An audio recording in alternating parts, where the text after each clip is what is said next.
saudaraku inilah neraka yang diancamkan kepadamu. Ini semua bukan menakut-nakuti teman-teman sekalian, tapi sudah menjadi sebuah berita pasti. Tadi saya bilang tanda kutip bocorannya dari Allah. Jangan lalai. Ingat, Atha bin Abi Rabah berkata rahimahullah dengan seorang khalifah sambil menghadap ke wajah raja atau khalifah tersebut, ingatlah wahai Amir Mukminin, kamu lahir di muka bumi ini sendirian, keluar dari rahim ibumu sendirian, tidak menggunakan sehelai kain pun. Kamu pun akan meninggal sendirian, tidak ada sehelai kain pun kecuali kain kafan. Kamu akan dibangkitkan sendirian pada hari kiamat dan kau akan dihisap sendirian. Perhatikan amal-amalmu, karena tidak akan bermanfaat semua yang ada di sekitarmu ini. Jabatan, casing semuanya ini. Rumah mewah, mobil mewah, kelebihan fisik, casing dunia. Makanya Allah Subhanahu wa taala tidak melihat itu semua. Kata Nabi sallallahu alaihi wasallam dalam hadis sahih riwayat Bukhari Muslim, "Innallaha la yanzuru ila suwarikum wala ajsamikum, walakin yanzuru ila qulubikum wa amalikum." Allah tidak butuh melihat paras wajahmu dan poster tubuhmu, mau tampan kah, mau cantik kah, mau putih kah, mau kekar kah. Allah nggak butuh itu. Casing, judulnya sama, manusia. Tapi Allah melihat kepada hatimu dan amalmu. Tidak ada perbedaan itu. Juga Allah, Nabi SAW mengatakan dalam hadis lain, la farqa baina arabin wa ajamin illa bittaqwa. Tidak ada perbedaan antara orang Arab dan orang ajam selain orang Arab, kecuali kepatuhannya kepada Allah. Makin patuh, makin mulia di sisi Allah Subhanahu wa ta'ala. Jeleknya paras wajah seseorang, kurangnya fisiknya, kurangnya hartanya, hanya kehidupan dunia.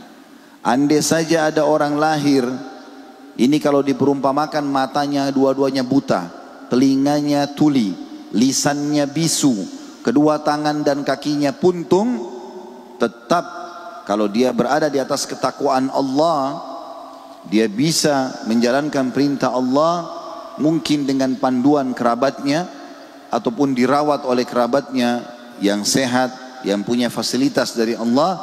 Kemudian dia meninggal, dia akan dibangkitkan utuh.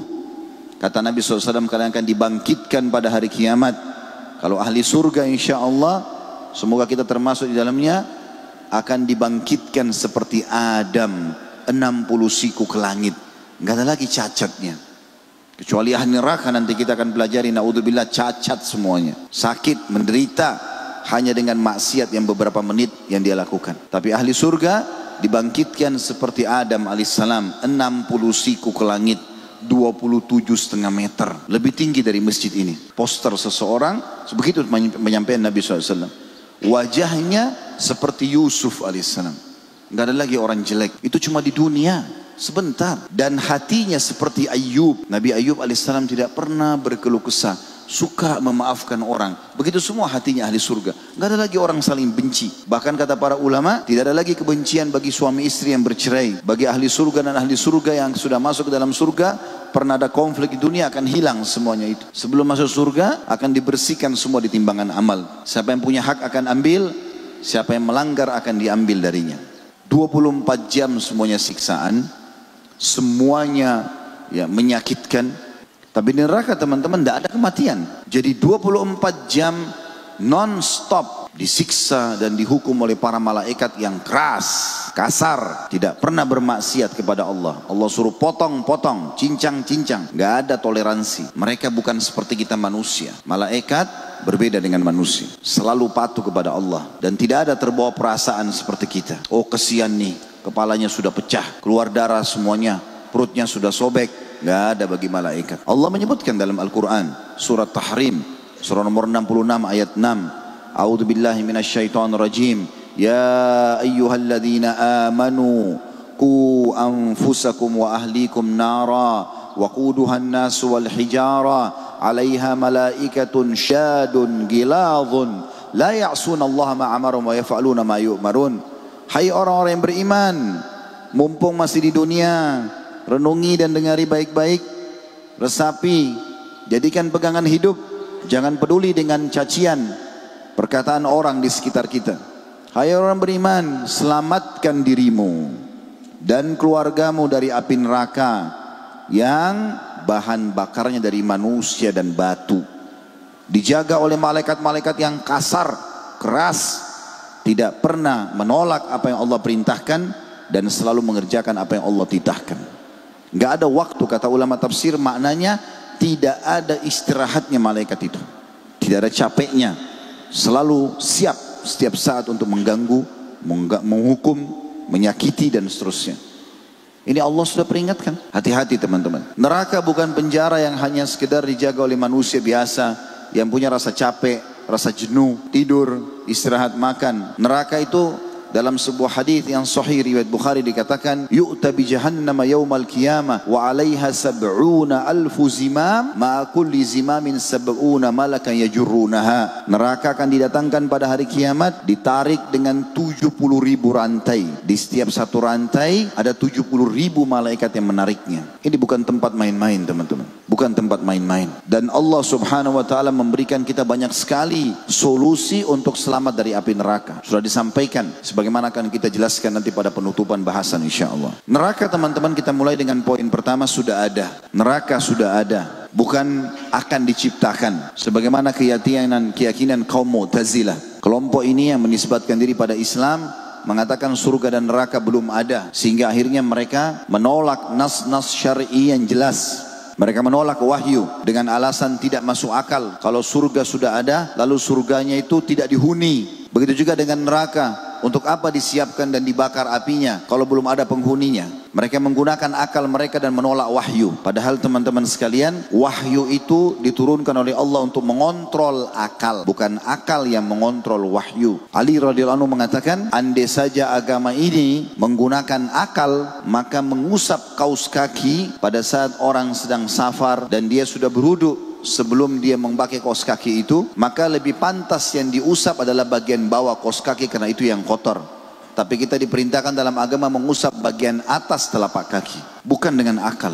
Akal dikontrol oleh wahyu. Akal kita digunakan untuk memahami apa yang Allah berikan, bukan menentang. Gak masuk akal lalu ditolak. Dalilnya mana Ustaz? Neraka sudah ada banyak. Hadis sahih diriwayatkan Ahmad dan yang lainnya, kata Nabi SAW, siapa yang memohon kepada Allah agar dilindungi dari api neraka, ada dua riwayat. Riwayat pertama mengatakan 3 kali sehari, riwayat kedua mengatakan 7 kali sehari. Maka neraka akan mengatakan pada saat itu langsung, neraka merespon sambil mengatakan, ya Allah, hambamu fulan ini telah berlindung kepadamu dariku, maka selamatkan ia dariku. Dan tidak ada seorang hamba pun yang memohon surga sehari 3 kali, riwayat lain 7 kali, kecuali surga akan merespon secara langsung sambil mengatakan, ya Allah, hambamu fulan memohon masuk ke dalamku, maka masukkanlah ia ke dalamku.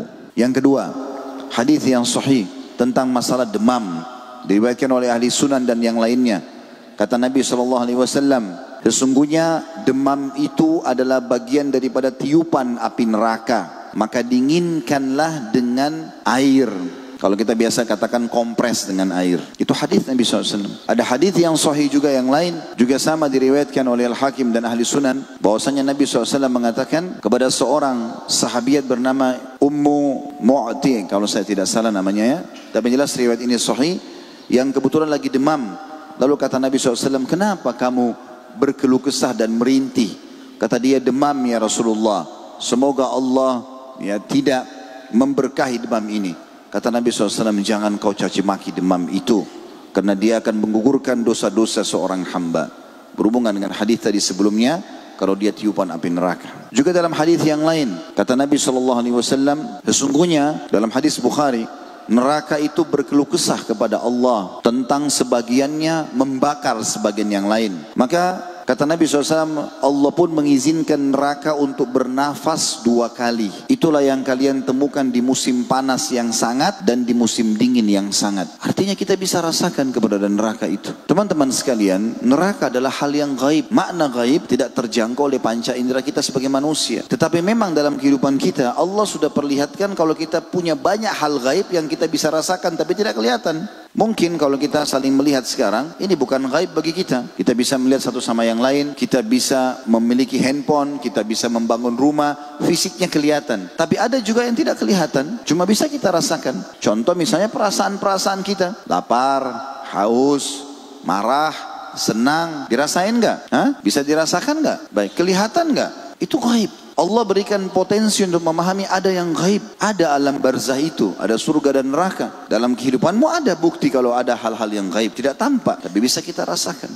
Jadi neraka itu sudah ada teman-teman sekalian. Dan Allah subhanahu wa ta'ala sudah menciptakannya jauh sebelum penciptaan manusia. Jauh. Dalam sebuah hadis Bukhari dikatakan pada saat Allah yang maha suci dan maha pemurah menciptakan surga. Dan ini menandakan surga lebih dulu diciptakan oleh Allah. Kemudian Allah menyuruh malaikat Jibril untuk datang dan melihatnya. Lalu Jibril datang ke sana, kata Nabi SAW, lalu kembali. Allah bertanya, bagaimana pendapatmu? Setelah dia lihat semuanya kenikmatan yang ada di sana, pada Jibril malaikat yang beda sama manusia. Dia sudah melihat kemahakuasaan Allah subhanahu wa ta'ala di langit sana. Tapi dia tahu kadar nikmat yang ada pada surga. Dia mengatakan, ya Allah, tidak ada seorang pun hambamu mendengar saja. Tidak usah dia melihat, mendengar saja tentang surga, seperti yang kita lakukan pada majlis seperti ini misalnya. Maka kata malaikat Jibril, tidak ada seorang hambamu pun yang mendengar tentang surga ini, kecuali pasti akan berlumba-lumba untuk merebutnya atau mendapatkannya. Dengar saja. Lalu Allah SWT ciptakan neraka dan mengatakan pada Jibril, pergilah, lihat. Maka Jibril datang melihat segala macam jenis siksaan yang ada di dalamnya. Jibril pun alaihissalam makhluk Allah yang maha perkasa, yang luar biasa, besar. Kata Nabi SAW dalam sebuah hadis, Jibril alaihissalam Allah karuniai 600 ekor sayap. Kalau satu sayapnya dikebaskan bumi ini, maka akan hancur bumi ini. Jadi masih ada 599 sayap tidak dipakai oleh Jibril, kalau hanya mau menghancurkan kita semua. Makhluk yang sangat besar, luar biasa gitu. Jibril melihat segala macam siksaan di dalam, lalu kembali. Allah tanya, bagaimana pendapatmu? Apa kata Jibril?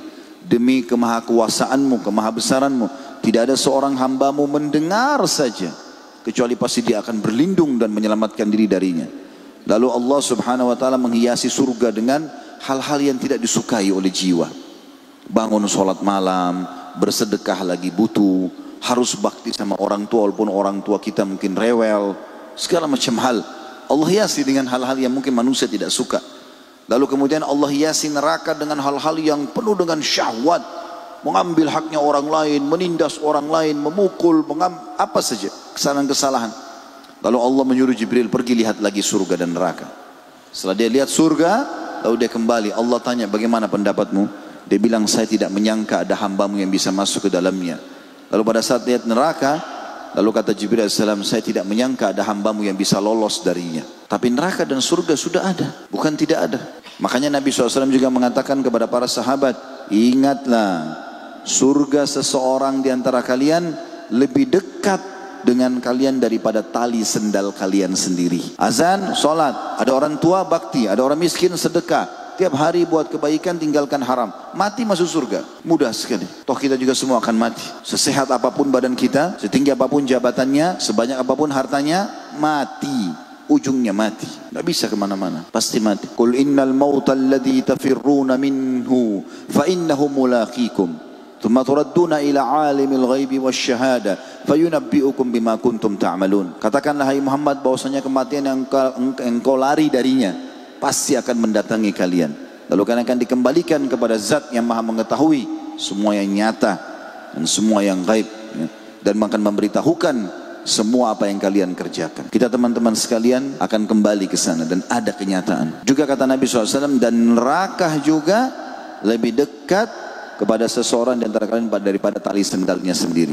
Durhaka sama orang tua, suka berbuat kemaksiatan, ganggu orang sana, ngambil haknya orang yang ini, terus saja tiap hari, mati masuk neraka. Mudah sekali kalau masuk neraka. Begitu juga sebagaimana mudah orang masuk ke dalam surga. Lanjutan bahasan selain masalah neraka itu sendiri adalah pintu-pintu neraka. Neraka memiliki 7 buah pintu. Allah subhanahu wa ta'ala menyebutkan dalam Al-Quran, dalam surah Al-Hijr ayat 43 sampai 44. Surah nomor 15 dalam Al-Quran. A'udzu billahi minasyaitonir rajim.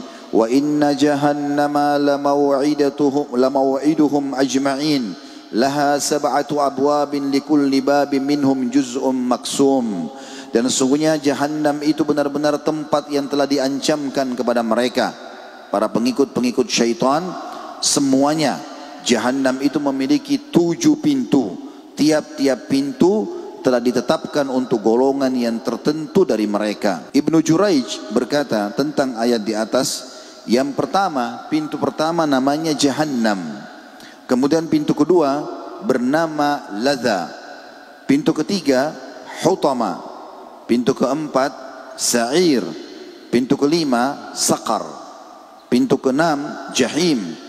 Dan pintu ketujuh yang paling berat adalah Hawiyah, yang paling dasar. Pintu-pintu neraka tertutup rapat, sebagaimana Allah berfirman, sesungguhnya api itu ditutup rapat atas mereka. Dalam surah Al-Humazah, surah nomor 104 ayat 8. Innaha alaihim mu'sadah. Sesungguhnya neraka itu pintunya akan menutup. Makna lainnya juga apinya akan melekat di kulit-kulit seseorang di antara mereka.